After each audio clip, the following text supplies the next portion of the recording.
मराठा समाजाचा विचार करताना ओबीसी समाजाचं अहित होऊ देणार नाही। ओबीसींचा उद्धार आणि विकास करण्याचं शिवकार्य आम्ही करणारच, मुख्यमंत्री फडणवीसांची ग्वाही।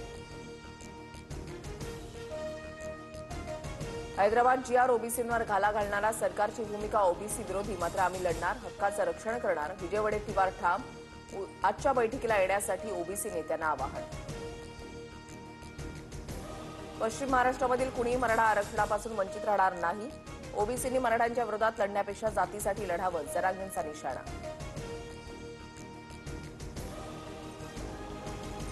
मराठा आरक्षण देताना ओबीसींना धक्का लागणार नाही, ज्यांच्या नोंदी आहेत त्यांनाच कुणबी प्रमाणपत्र मिळणार, मुख्यमंत्री फडणवीसांकडून स्पष्ट।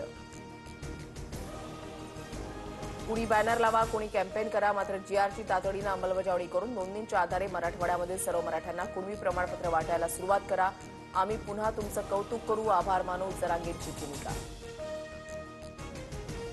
बीडमध्ये पोलिसांनाही आडनाव लावता येत नसेल तरी सामाजिक समता आहे का? महापुरुषांना जातीपुरतं मर्यादित करू नका, धनंजय मुंडेंचं विधान।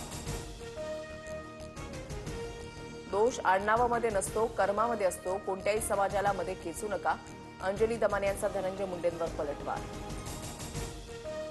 अजित पवारांच्या बोलण्याचं कुणीही समर्थन करू शकत नाही। अजितदादा त्यांच्या स्वभावाप्रमाणे बोलले, पण ते चुकीचं होतं। आयपीएस अधिकाऱ्याशी झालेल्या वादावरून प्रवीण दरेकरांची भूमिका।